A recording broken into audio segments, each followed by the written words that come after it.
Coming up next, right here only on Fortnite the Project, I will be giving my thoughts and opinions, how I felt about No Way Out. What happened? Were my predictions right? Were your predictions right as well? How did you feel about the show? With that being said, you guys know what's coming up next. That's right, roll that damn intro.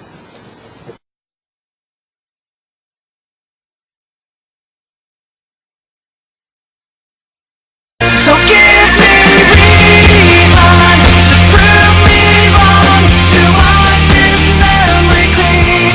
Let it be enough to reach the truth that lies across this new divide.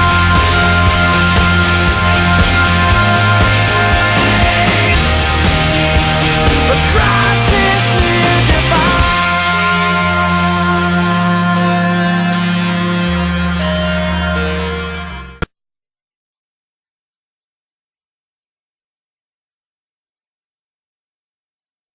So with the first match, we start things off with the pre-show match with David Otunga taking on Brodus Clay.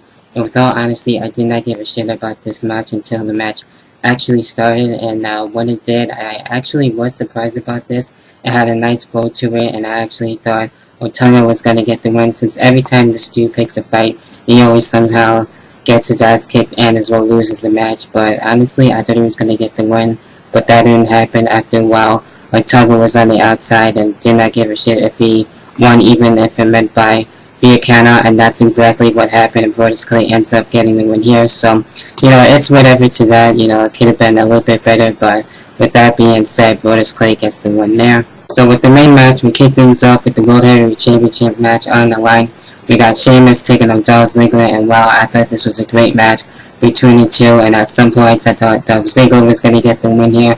We see a lot of cool spots between the two in this one, where Sheamus actually pushed Dolph Ziggler from the top turnbuckle. We also had a spot where Dolph Ziggler did a pretty crazy move to Sheamus from the top rope there, and this was a great back and forth battle between the two. We had everyone chanting for Dolph Ziggler, even myself. I kind of thought Dolph Ziggler was get the win, but I'm sure in time this guy will get the win, and it was well deserved if he even got the World Heavyweight Championship then and there, but I'm sure he will in the near future. But anyway, Sheamus gets the win. Props to both of them, and this was a great match to see. So Sheamus does get the win and retains the World Heavyweight title.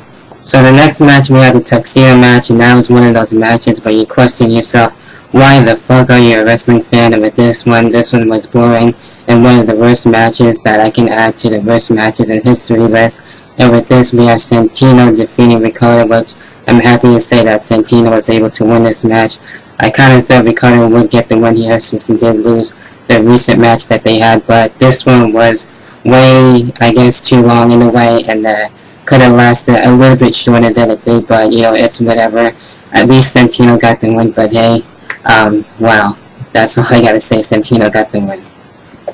Then we have Christian here to save the day. That's right, Christian taking on Cody Rhodes for the Intercontinental Championship. I gotta say, this match was definitely a lot better than the Over the Limit match, even though, don't get me wrong, I thought it was a good match there, but this one was a great match.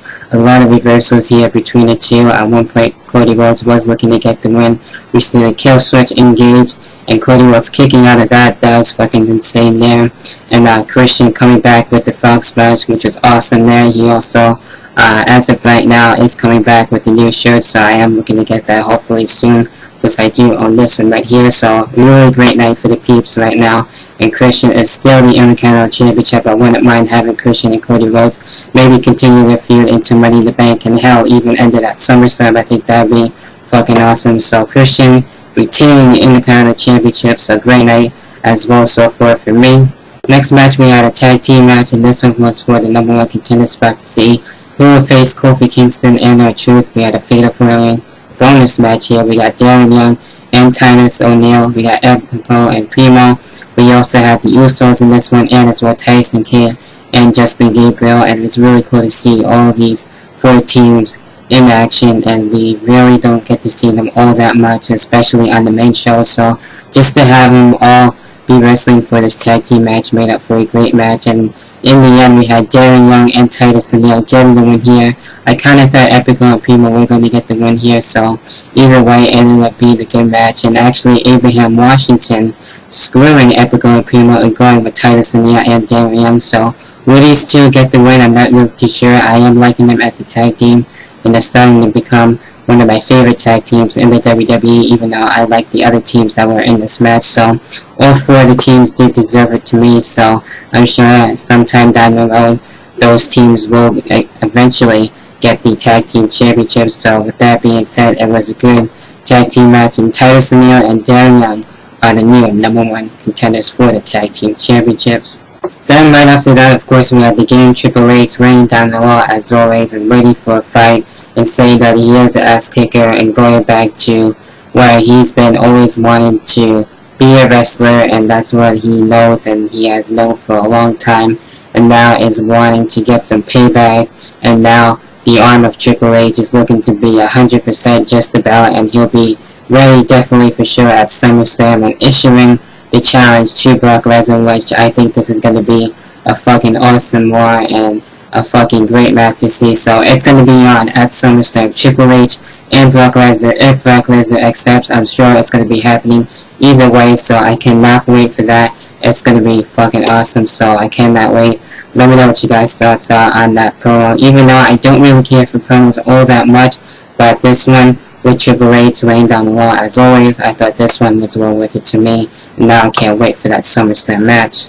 Yes, there was a Divas match, and we had it for the Divas Championship. We got Layla taking on Beth Phoenix, and obviously this matchup could have turned out a little bit better than expected. I was expecting just a little bit more, not all that much between the two, and we did see a couple of good things out of this match, and with this one, with my pick, I was going for Layla, and she did get the win here, so I haven't really had any problems with Layla becoming Divas Champion, and she has been doing a good job since then, and winning the Divas Championship and keeping it here. So with this, I would expect at the next pay-per-view probably to have Beth Phoenix get the win here and have her reign as dominance of being Divas Champion once again. So I wouldn't be surprised about that either. So Layla wins. I'm actually happy about that. If Beth would have gotten the win, hey, that's cool too in my book as well. So with that being said, Layla is still the Divas Champion. Then we have another bonus match. That's right, Sin Cara taking on Hunico. Even though we've seen this match before, and with the fall of 2011, we've seen these two feud, and now we see these two in a match again. And they did show us, I believe it was a Raw that these two faced each other before prior to this match. And even though these two have feuded before, I thought it was a good match to see between these two, and I'm loving the return of Sin Cara. And hopefully we get to see more matches besides the people he has faced before. I would like to see him face other people besides them, so it was a nice treat to see Sin Cara and Hunico get a match on pay-per-view. Can't go wrong with that, so Sin Cara, of course, getting the win there. Holy fucking shit, wow, was the WWE Championship matchup a great match, and definitely should have been the main event. The fact that it wasn't is a damn shame, but still, it was a fun match.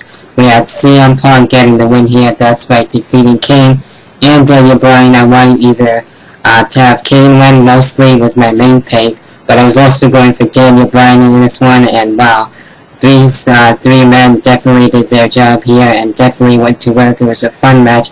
If you have not seen it, shame on you. You definitely need to go out and check out this match. Definitely one of my favorite matches of the year. I will say that as a potential candidate. So with that being said, I would not mind seeing CM Punk and Daniel Bryan go at it in the singles match. And I know people are saying they want to see this in the Iron Man match. I think that would be fine. You know, I think these two can go on for a fantastic hour for the WWE Championship, and that match definitely needs to be for the main event. The fact that the WWE title is not the main event really anymore at pay-per-views, it really should be, and it really has in store for a lot of fun matches as of late. So maybe we will get to see that, but wow, that was fucking awesome. So that was cool. Props to all three men. As I said on Twitter, CM Punk still retaining the WWE Championship once again and going on for even a year. Almost, it seems like it's going to be for 2 years, and it's been so long that CM Punk has held the WWE title. Hey, I have no problems with that. I love all three guys, so that was fucking awesome. So CM Punk retains there. 2 is better than 1. That's right. Ryback was in the special bonus match, and Ryback defeating 2 local jobbers. And please, for the love of God, WWE, please do not let the jobbers either sing or speak. It's just really horrible. and a waste of time. That was just, oh, god awful. I didn't want to see that at all, but it was great seeing Ryback in the match, and Ryback is the man, and hopefully we will see better competition. I know Ryback wants 3 guys this time. I guess that would be okay, but I would like to see better competition out of him, even though I'm a huge Ryback fan as of right now and loving what he's doing. So props to WWE actually giving him another match at No Way Out, so that was cool there. So again, like I said, don't let the jobbers sing, just let them shut the hell up, let them be squashed, and that's the end of it there. So Ryback getting the win there, which is fucking awesome. Then we got the steel cage main event between John Cena and the Big Show, and actually this one really did surprise me.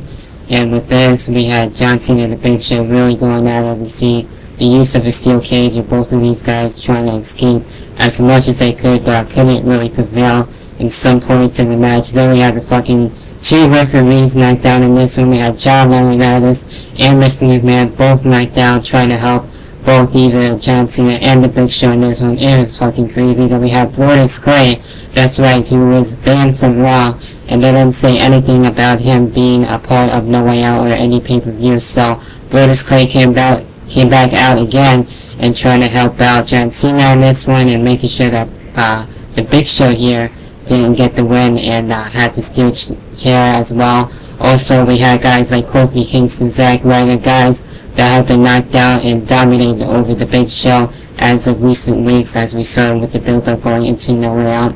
And then in the end, I should say, this has been a pretty crazy match, so as you can see already with my botchamania there, but with that being said, John Cena was able to get the win finally after losing ever since losing his match at WrestleMania and as well losing to Brock Lesnar. It was really cool and refreshing to have John Cena get the win here, and John Cena wasn't a pick.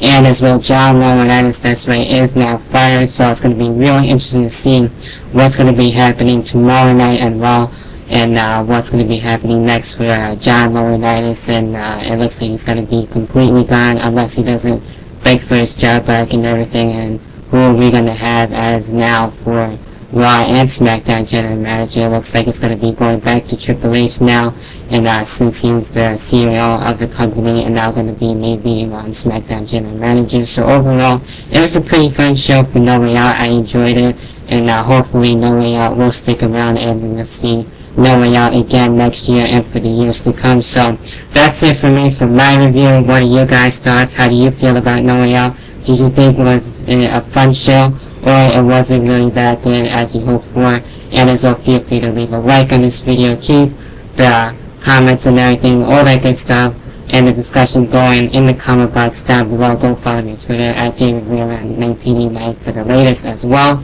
and as well go check out the Wrestling for Links as well with the links all down there below in the description box for you guys to check out for that. I'm Fort Minor Project. Until then, I might be back around Monday for another episode for Superstar Profile. Stay tuned to see who I'll be talking about next, and until then, I'll see you guys in the next video. See you guys. Peace.